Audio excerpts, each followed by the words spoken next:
बात है।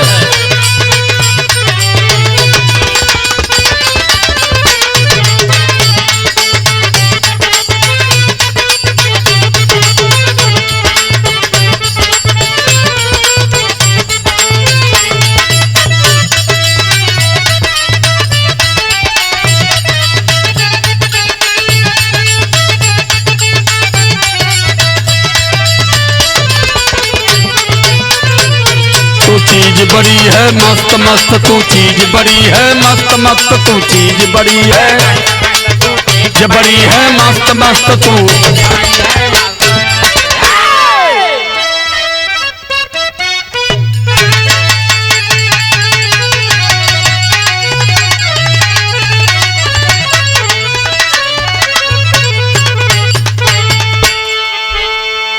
ऐ मेरे भारत के बहुजन समाज के सम्मानित मेरे साथियों, एक बिरहा आपके बीच में जा रही है और इस बिरहा का शीर्षक है श्रवण कुमार का जन्म। आप जानते कुछ नहीं, मानते सब कुछ हो, लेकिन मैं जो आज आपके बीच में गीत के माध्यम से ग्रंथों की बात को जो बताने का प्रयास कर रहा हूं, इसे ध्यान से सुनिए कि आपको कैसे कैसे भ्रम में डाला गया है और ये अपने झूठ को सत्य कैसे बनाए हैं। श्रवण कुमार हमारे गवैया गावल की बेटा हुई है ना हो केहू का श्रवण कुमार, ये बात तो सही हो, लेकिन श्रवण कुमार की पैदाइश कैसे हुई, 4 लाइन बिरहा में भूमिका है।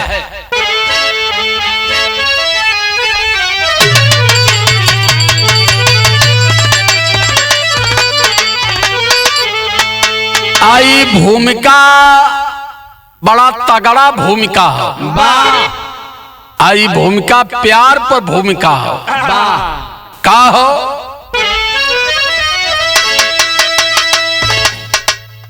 प्यार करता कली से अली झूमे,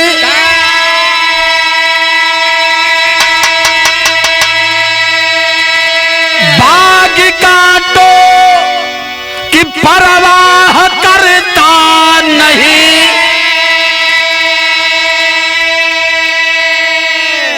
प्यार के पीछे चाहे हो कुर्बानियां, काल सनमुख हो लेकिन वो डरता नहीं।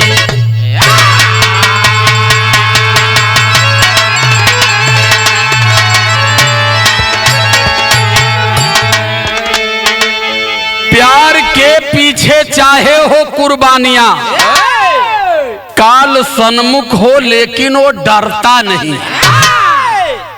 प्यार ऐसा चीज है कुल हो जाइए, लेकिन डेराई ना चाहे भले आर पार हो जाइए। हाई लाइन बताओ थे ये प्यार केकर प्यार रहल, केकर हो तुम्हार लोगन के बहन प्यार के बारे में पता ही नहीं। प्यार पहले जमाने में होखे, दाल में डाल के खाया जात रहा ना, सही चलत हो। सुना ये प्यार कब कर प्यार हो। राजा यज की वो बेटी रही चंद्रकला, कुल पे दामन में दागे लगा ही दिया,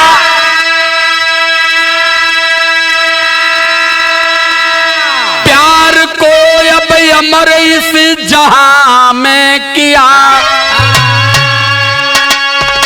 तो सागर में जीवन बिता ही दिया।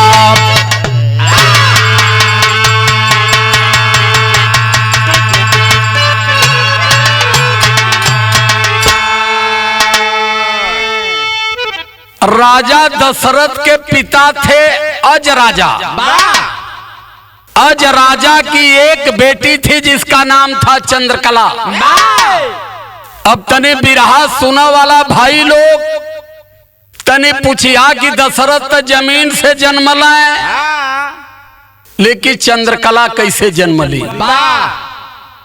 बात 100% ग्रंथ की है। जो ग्रंथ पढ़ने और पढ़ाने वालों के बाप दादाओं ने लिखा। यही जन एक लाइन गजल है बाऊ। कौन गजल हो? जियो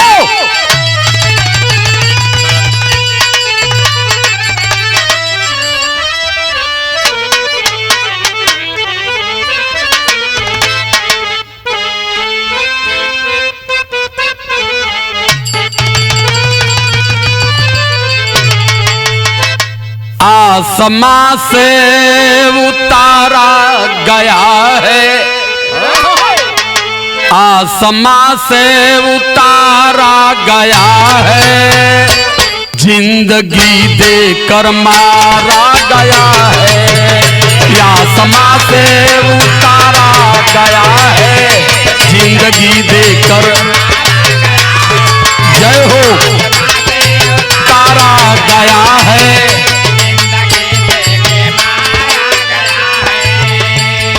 लेकिन गाने का यह स्थायी भाव है, संकेत है कवि का। कहना है क्या है? लेख टाले नहीं अब टलता, लेख टाले नहीं आज टलता, कर्म का फल जहां में मिलेगा। लेख टाले नहीं अब टलता, कर्म का फल जहां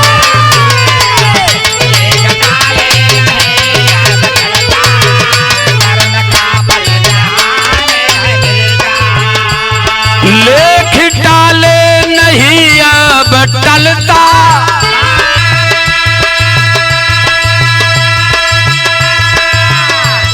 कर्म का फल जहां में मिलेगा। सत्य सागर समाना सका, सत्य को कोई धरती पर छिपाने वाला पैदा नहीं है। आज या कल सत्य बाहर होगा। एक सत्य को तोपने के लिए 1000 झूठ बोलोगे, लेकिन आखिरी समय में सत्य बाहर आएगा। ये पूरा सत्य पर विरहा आधारित हो। सत्य सागर समाना सकेगा, सत्य के आगे झूठ अब जलेगा। सत्य सत्य के आगे झूठ ही जलेगा।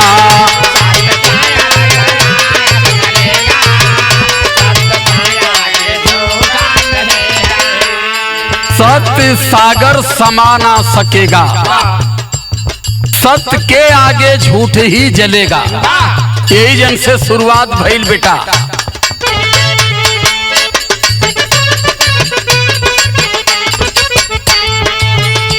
कौशल नरेश यज की थी सुंदर एक बाला,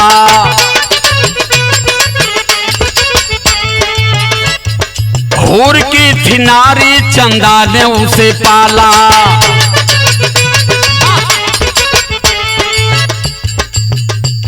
विपिन में घूमने गई तो नजर चार हुआ है।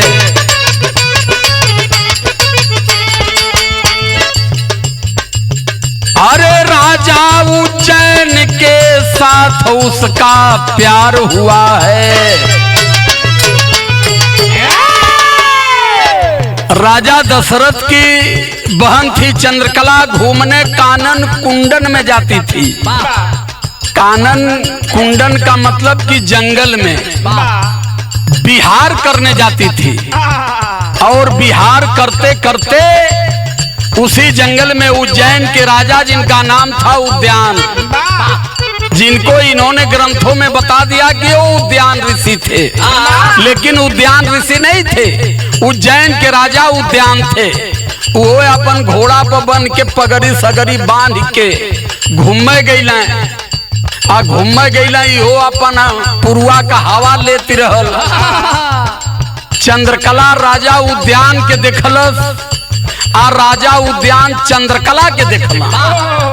आज जब चंद्रकला राजा उद्यान के देखल त राजा उद्यान के करेजवा में बल्लम धंस गया। बारे बल्लम। आज जब उद्यान राजा चंद्रकला के देखल तो एक करेजवा में भाला धंस गया। अब दोनों ओर से दर्द बराबर होखे लगा। लियो कम भी पलाम।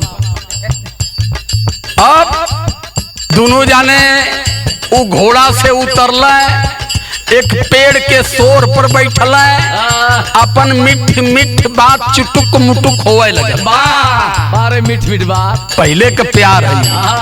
आज जब बात धीरे धीरे होवे लगल तब का भयल, वादा शादी का करके हर रोज हो जाती,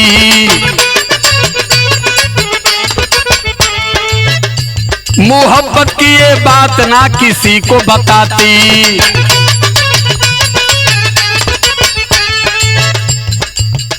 राजा को पता चला तो दशरथ को बुलाए,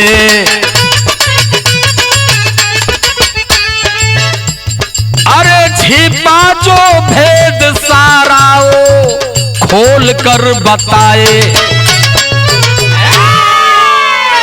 वो अकेला निकल आया, अकेला जाए लगल तो ओकर सखी सहेली कहा कि अकेला जालू तनी हमहनो के काहे न लेके चलतू। जब राजा से ओकर हिसाब किताब बैठ गयल, चुर पर चुर बैठल, गांठ पर गांठ, आ मन में मन बैठल। त राजा कहला 2-4 दिन हमहू यार भौरी सौरी ठोकब, बनवाई में आ तू अपन आराम से घूमत टहरता जायल करा, माला जो है सो करके हाल चाल हो जायल करी। तो जब हाल चाल शुरू भइल तो वो अकेले जाए लगल। 2-4-10 दिन बीतल, राजा यज्ञ ने गुप्तचरों को भेजा कि अकेली कहाँ जाती है, डेली जाती है, अब बेसमय की जाती है। गुप्तचर बतौला कि एक ठे कौनो राजा है, वही से अपन हाल चाल करे जाली। दोपहरिया में राजा यज गुस्से में दशरथ को बुलाए और कहे कि सुनो,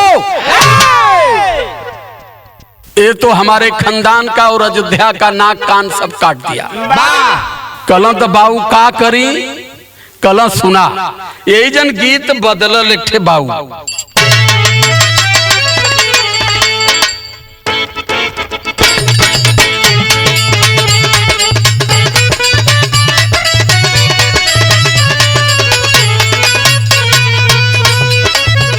यह गीत का लाइन है, दोनों मेहरारू अपने मन से दूर से बतावत हो। कब बतौला 10:30 बजे रात में जब खा पी के फिट भइला तब कहत हो, बथेला कपार हमारी किसे करिया मोरे राजा जी, मोरे राजा तनिक लियो ता दवैया मोरे राजा जी।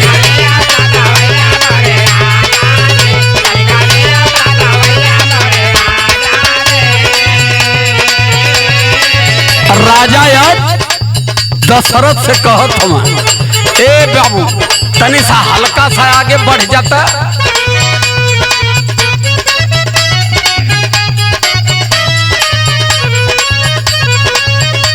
राजा यज अपने बेटा दशरथ से कहत हुआ कि हमारे कुल में दाग लगा दे लो। का कहला, कुलवा में दाग लागल कैसे छोड़ाई, बोले राजा जी, बोले राजा जी, धर्म बिटिया नसाई, बोले राजा जी।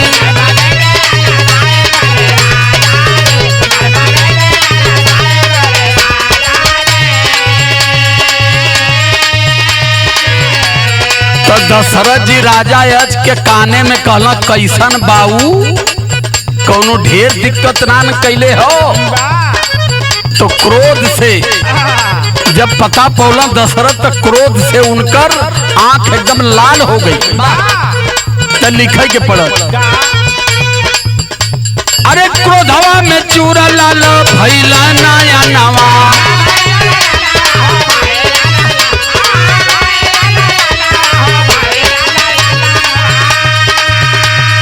चंद्रकला को छोड़ दिया जाके दिया बनवा,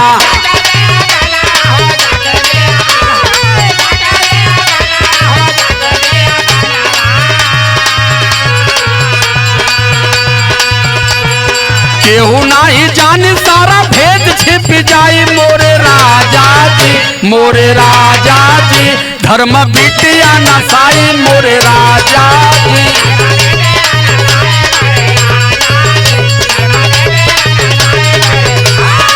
जय हो।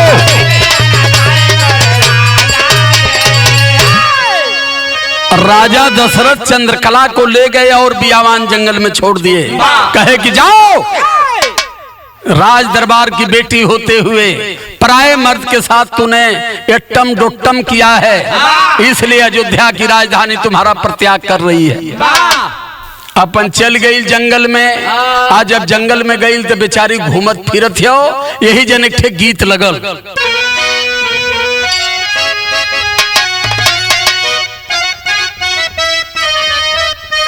अरे जी यार राजा, ये मौसमी गीत है। जब फरवरी बसंत पंचमी बीते ले, जब रस रस फागुन चढ़ाला फाट जाला, तो वो समय का भाव हो बाबू।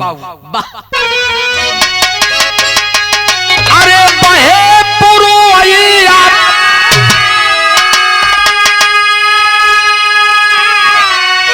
हरे उड़ैले गार दिरे मोरी। देहिया भइल बा, देहिया भइल बा, अरे प्यार हर दिरे मोरी। देहिया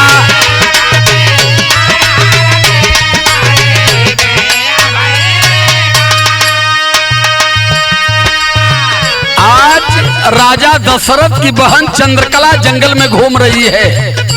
आज सोच रही है, क्या सोचती है?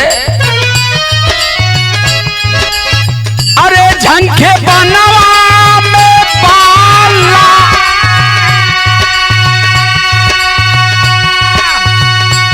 झंखे बनवा में पाला जाई, कौन नगरी हो चहू चहू। ओरैया धेरायवती खाला सागरी हो चहू। ओरैया धेरायवती।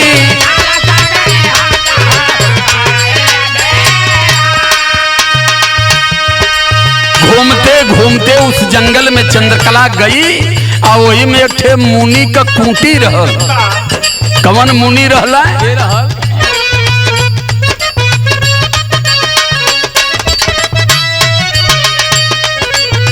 भटकत पहुंची, भटकत पहुंची अंगी राज के कुटिया हो।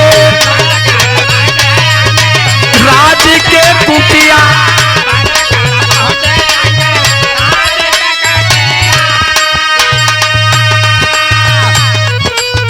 भेदवा बतावे कह, भेदवा बतावे कह, आज कह बिटिया। भेदवा बतावे कह, आज कह।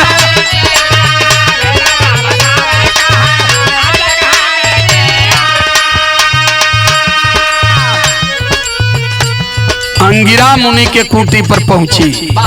आजा के कहलस कि बाबा, हम राजा यज की बेटी हैं और राजा दशरथ की हम छोटी बहन हैं। जब मुनि ये बात के सुनना है, कल समस्या बताओ। कल समस्या ढेर ना थोड़े हो। उज्जैन के राजा उद्यान से प्यार हो गया, प्यार में कुछ तकरार हो गया, तकरार में कुछ विकार हो गया, और जब विकार हुआ तो मान लीजिए कि हम लोगों में जो है सो करके जो नहीं होना चाहिए वो भी हो गया। और जब वो हो गया तो मैं गड़बड़ा गई, और जब मैं गड़बड़ा गई तो मेरे पिता और मेरे भैया ने मुझे घर से बाहर कर दिया। बस समस्या ये तने हो। तो मुनि कहना तो हम का करी तो बतावत है।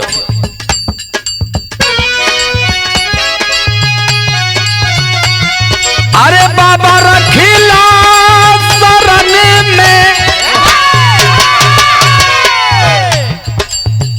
बाबा रखिला शरण में, दागी सगरी हो चहू। और बाया धेरा नाऊ जाला कतही हो चहू। और बाया धेरा नाऊ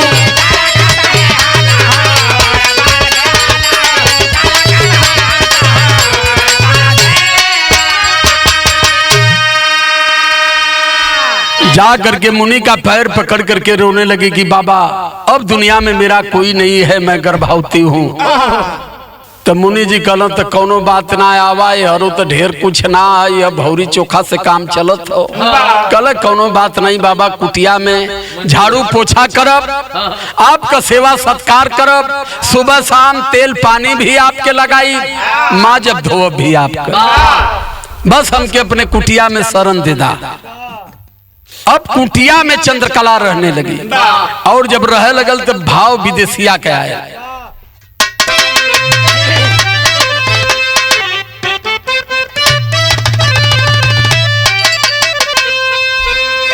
अरे दिनवा गिनत बाला दिनवा बीतावे लगली, रहिया जो हत बीतल सुना कुछ दिनावा।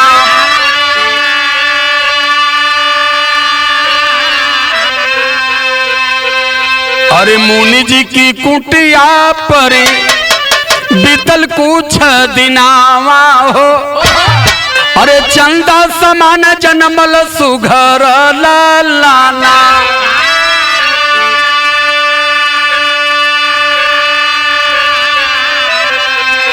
नौ महीना बीत गया, एक सुंदर पुत्र रत्न की प्राप्ति हुई चंद्रकला को।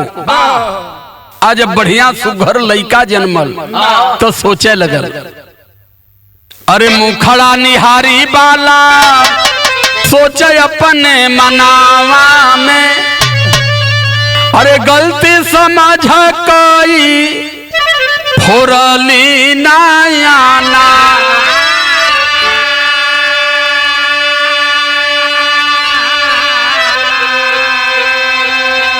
सोचे लगल कि एक बार गलती कैली, गलती में बेटवा तो मिल गया, लेकिन राजपाट से हमारे पिता ने हमें बेदखल कर दिया, राज दरबार से बाहर कर दिया और कुल खानदान में हमारे दाग लग गई। यही सोच करके सोचला कि अब बनवा में जीवन बितावे के हो, तो एक ठे से तो नजर लड़ल, तो एक ठे भयल, अब फिर कोनो से लड़ जाई तो मुनियों भगा दी, तब कोने दुनियावा में जा। अब यह सोचा लगल, आज सोच करके सुज्जा से अपनी दोनों आंख दोनों नेत्र को उन्होंने फोड़ लिया। और जब नेत्र फोड़ लेती है उस समय होता है क्या, अरे याद आईली बात उद्यान पहुंचे बनावा में। जब उज्जैन के राजा उद्यान को ध्यान आया मैं किसी से शारीरिक संबंध बना करके आ गया और दोबारा गया नहीं, अब मुझे उसकी हाल चाल लेने की जरूरत है। तब राजा चले और राजा चल करके जब जंगल में आते हैं और घूमते घूमते अंगिरा मुनि की कुटी पर पहुंचते हैं तो देखे कि एक सुंदर लड़का खेल रहा है और वही जन एक अंधी मेहरारू भी बैठल हो। जब राजा देखे तो पहचान गए और पहचान करके राजा करते हैं क्या, अरे लाल एक सुंदर रहल सुघर जाननावा हो, हरे याद आइल सोचल उद्यान अपने माना।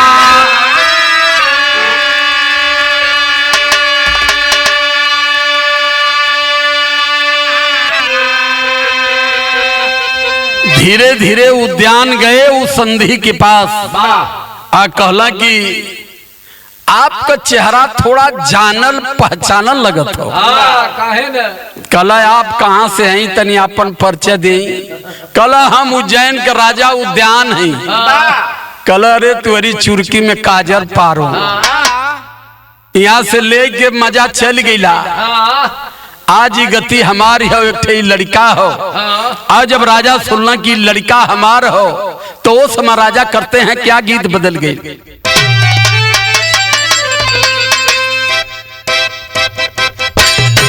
जय हो।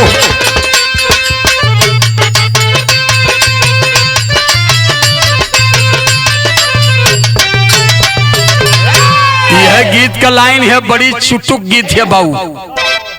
अरे गोरी तोरी अरे गोरी तोरी मुस्की जवनिया हो,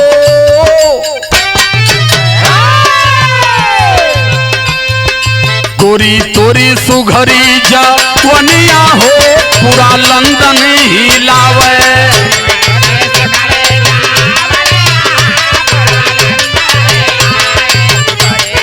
सुघरी जवनिया हो पूरा।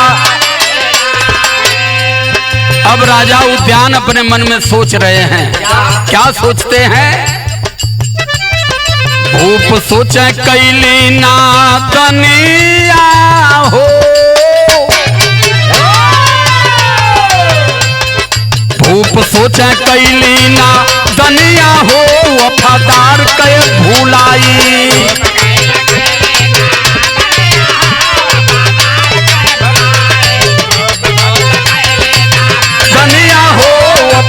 के अब राजा उद्यान का अंतः मन जगा, कहे कि हमने बहुत बड़ी गलती किया, हमारे कारण से आज बिचारी हमारे प्यार में अंधी हो गई।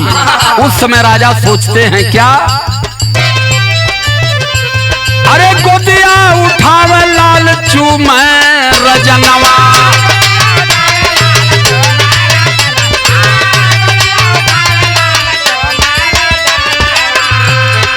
गोदिया उठाए राजा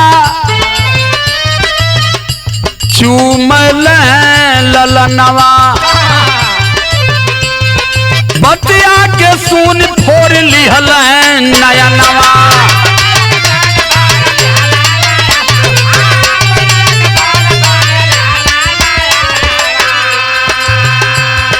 राजा लेके आए राजा धनिया हो, वादा गईली भुलाई। धनिया हो वादा,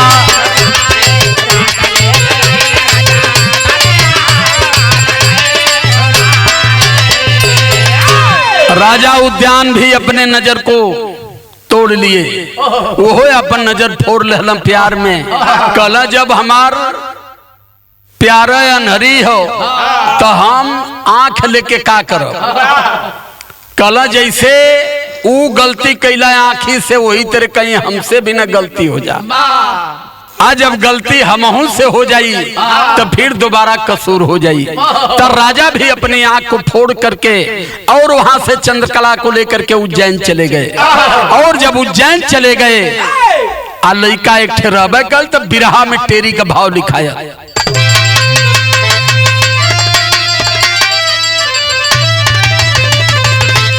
अरे गुलशन का भंवरा बागी बन गया, अरे गुलशन का भंवरा बागी बन गया, मोम चट्टान बनी लग गई प्यार में दागी। अरे हो दागी, अरे हो दागी, मोम चट्टान बनी लग गई प्यार में दागी, गुलशन का भंवरा बागी बन गया। प्यार होता ऐसन एक हवा की छठ प्यार कैले हम, आधा आधा दर्जन आ कुलहिन से कहला कि हम तुम्हारी बिना ना जियब। ता राजा जब लेकर के आए अपनी राजधानी में उज्जैन में, तब फिर गीत बदल। कौन गीत ही हो?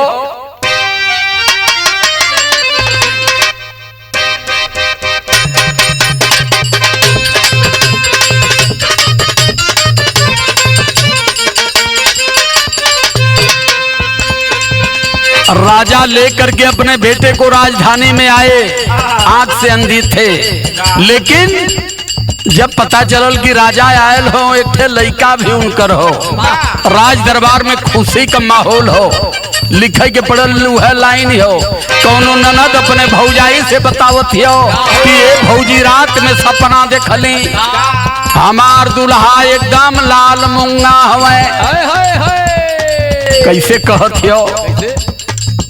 अरे पियावा मिलल लल मुंगावा देखली सपनावा ये भौजी,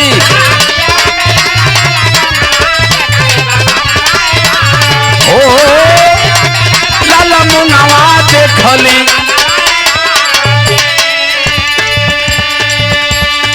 चंद्रकला को और श्रवण को लेकर के राजा उद्यान पहुंचे उज्जैन की नगरी में। तो वहां का भाव है क्या? अरे भूप घर बाजल बधैया बीतली समैया ये मितवा।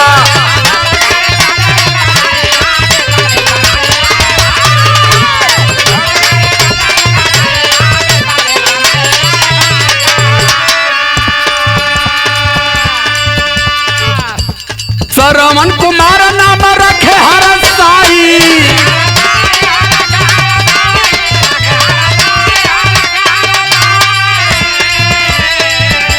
एक में खट्टा मीठा तीता नमक खूब भिड़कावे हो। अरे खीर खियावे श्रवण के अवरतिया केहू ना जानेला। एक दिन श्रवण जान गए कुलपतिया केहू ना जानेला।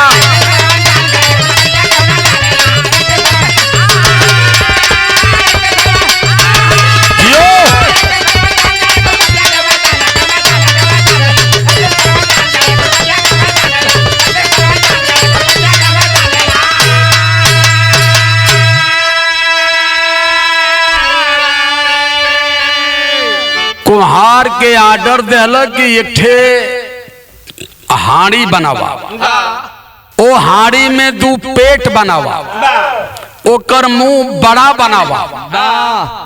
एक हाड़ी चूल पर चढ़ावे। एक में मुनक्का गरी छोहाड़ा दूध या महीनका चाउर डाल के खिचड़ी बनावे चीनी के साथ। दूध का खिचड़ी दोनों खैले ना आवा।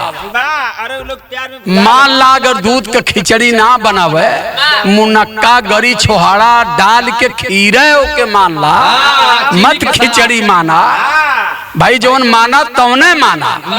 आई एक कोरिया चाउर डाल दे वही में आटा।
जीवन भर कुआर भाले जिंदगी बिताई है भैया।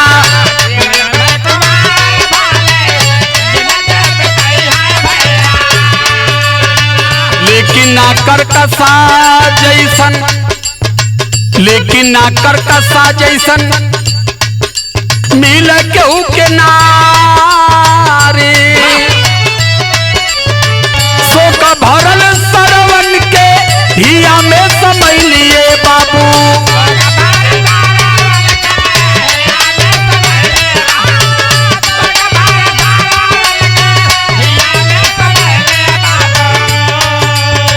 कैसे माता दुधावा से कैसे माता दुधावा से हो बहु ध्यान।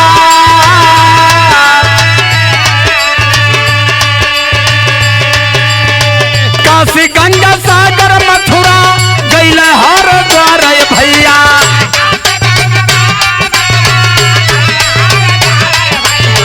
काशी गंगा सागर मथुरा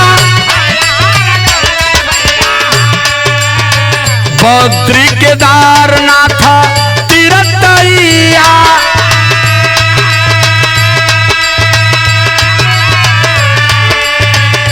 कांवर बना करके अपने माता पिता को कांवर में बैठा करके तीर्थ कराने के लिए लेकर के निकल पड़े श्रवण कुमार। और जब निकल गए काशी गंगा सागर मथुरा हरिद्वार होते हुए बद्रीनाथ केदारनाथ सारनाथ तमाम नाथ में घूमते रहे। और घूमते घूमते पुनः कहाँ आए? अयोध्या में सरजू के तट पर। और जब सरजू के तट पर आए वही कांवर को रखे। अंधी अंधा ने कहा कि बेटा प्यास लगी है थोड़ा पानी पिला दो। आज जब गईला पानी लेवे बदे वही जंगल में राजा दशरथ शिकार खेल रहे थे। देखा कहानी का हो और रामायण में कुल का बतावे ना। कहला कि उद्यान ऋषि मुनि रहला। आज जब उनका ढुरकल तब पत्ता पर छोड़ देला वही के पी लेला तो श्रवण कुमार हो गई। देखा ये अपने हर कसूर को छिपा के रखते हैं। इतना छिपा कर बारीकी से रखते हैं कि हम लोगों का ध्यान वहां तक नहीं जा पाता है। लेकिन जब अयोध्या के जंगल में पहुंचे तो भाव लिखना पड़ा हुआ है।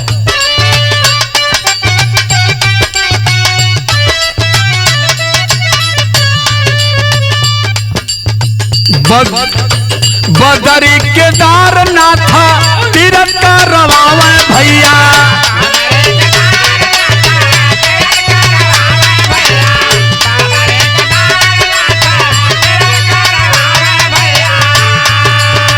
अंधी अंधा के पहुंचे अंधी अंधा लेके पहुंचे विपिन माझा।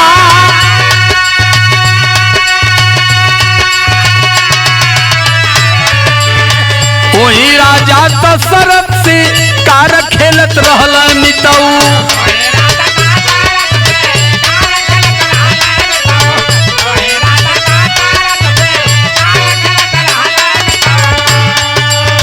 गैल पहचान मन में करल विचार।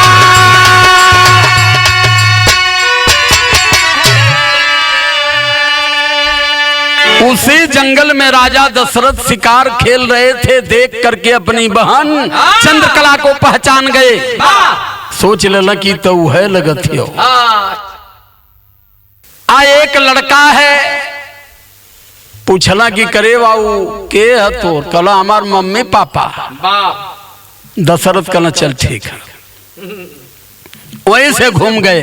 सोच लिए कि आज भी ये कलंक जिंदा है और इस कलंक को मार देना अब जरूरी है। कहीं ये भेद खुल गया तो अयोध्या का मान सम्मान स्वाभिमान आप पानी भी जाई या नाक कान भी कट जाई। अब वो लड़का जब गयल पानी लेवे बदे तो वो समय राजा दशरथ करत का हमें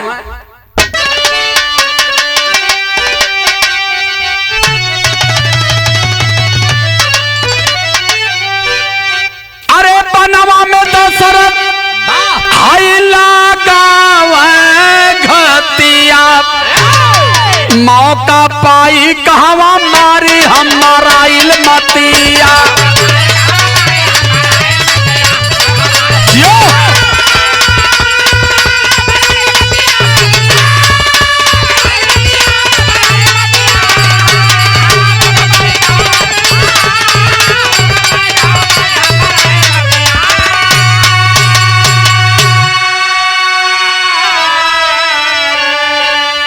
अब खानदान का नाक बचावे खातिर राजा दशरथ घूमे लगल केहर जात हो। केहर जाए घात पाई कि बाण चलाई। आई गदावा लिखले हुआ कि शब्द विधि बाण चलौना। एक तरफ कहला कि 8 लाख साल पहले राम पैदा भयल रहना, आ दोबारा कहत हुआ कि वही बाण के, वही शब्द विधि बाण को मोहम्मद गोरी भी चलाया था।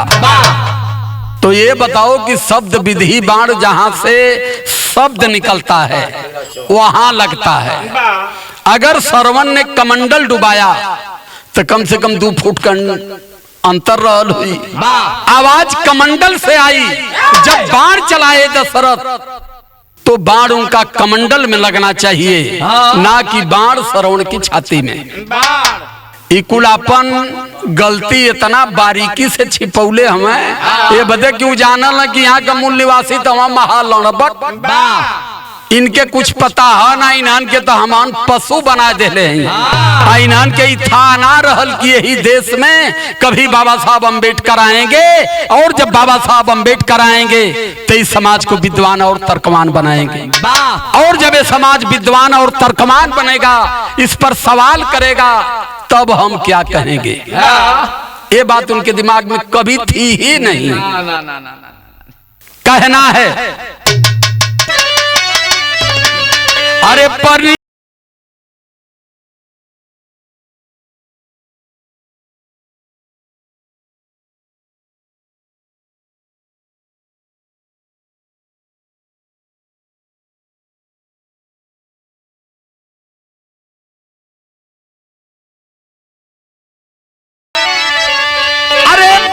सरवण के जाय के लगल बाछतिया, मौका पाई कहवा मारी हमारा इल्मतिया।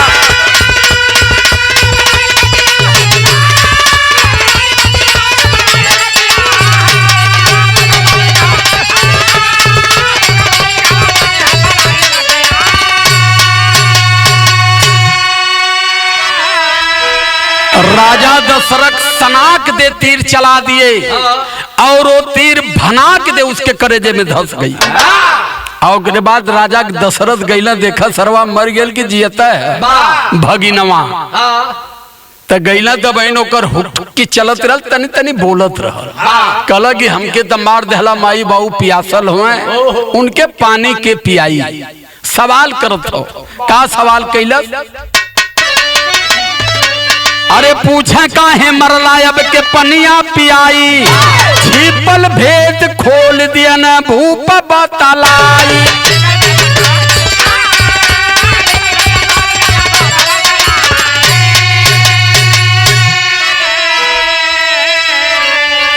अरे लेके पानी पास जाए बतावे बतिया। कहला तू घबरा मत, पानी हम पियाई। सरवन तो मर गई ना सरजू के किनारे। अब ध्यान दिया रामायण पढ़े वाले, सरवन के ढोए वाले। सरवण में गलती नहीं थी, लेकिन कहीं ना कहीं रामायण के रूप में इन्होंने झूठी कहानी रच करके अपने इतिहास और अपने ग्रंथ को भी कलंकित किया है। ये है उनका इतिहास दशरथ का। जौनी बड़का बड़का महावीरी झंडा लेके चलत हमें, कहत हमें जय श्री राम। यही है इसके खानदान की असलियत। इसका बाप भी हत्यारा और इसका बेटा भी हत्यारा। लाइन हो, बाप ने भांजे की हत्या किया और बेटा हमारे सम्मुख ऋषि की हत्या किया। हमारे मूल निवासी राजा बाली की हत्या किया। हमारे मूल निवासी राजा महाराजा रावण की हत्या किया। लाखों लोगों की हत्या किया, और हम राम राम कह के मुक्ति बनावत है। तय मेरे बहुजन समाज के लोगों, राम कहना बंद नहीं करोगे तो इस धरती पर एकदम बेकाम हो जाओगे। इसलिए कहना है, लेके दशरथ पानी पियावे बदे गईला तो चंद्रकला कहने के बाबू सरवन बड़ा देरी लग गई। तो दशरथ कहला सरवन तना हमें, हम उनका मामा हैं। कहला सरवन, कहला उमर गिला। कहला कैसे? कहला हमें शिकार खेलत रही, मिर्गा समझ के मार देली, हम मर गिला। जैसे ये बात को सुने दोनों का प्राण अंत होता है, लेकिन मैं कहानी का बैठौले हमें हाय लाल कही के तज दिहल परनवा, जान गए बात श्राप दिए है राजा नावा।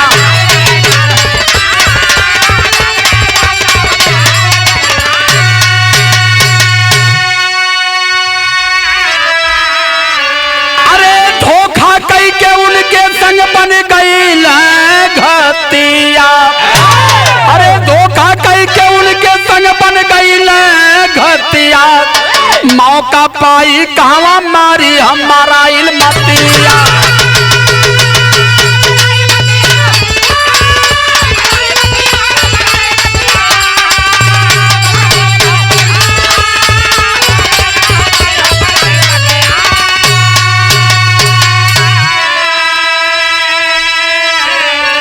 अरे मेरे भारत के बहुजन समाज के 85 मूल निवासी भारत के हमारे शूद्र साथियों, चौथे वर्ण में जो आप हो, आपको केवल एक बात करता हूं, कहता हूं, अपील करता हूं कि ग्रंथों को पढ़ना बंद करो और घर में ग्रंथ पढ़ाना बंद करो।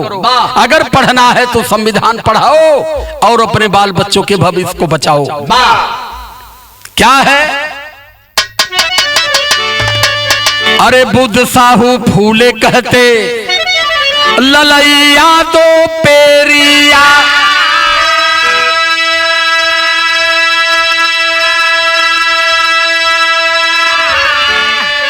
अरे बंसराज भुटेलिया तो करते सबसे प्यार हो।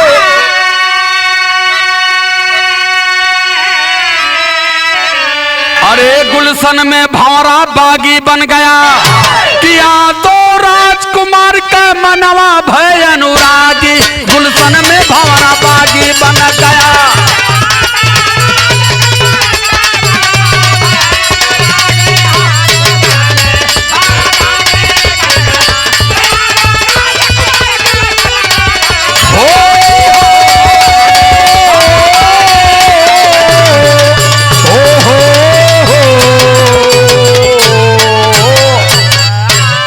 सादर जय भीम नमो बुद्धाय। बहुत बहुत साधुवाद।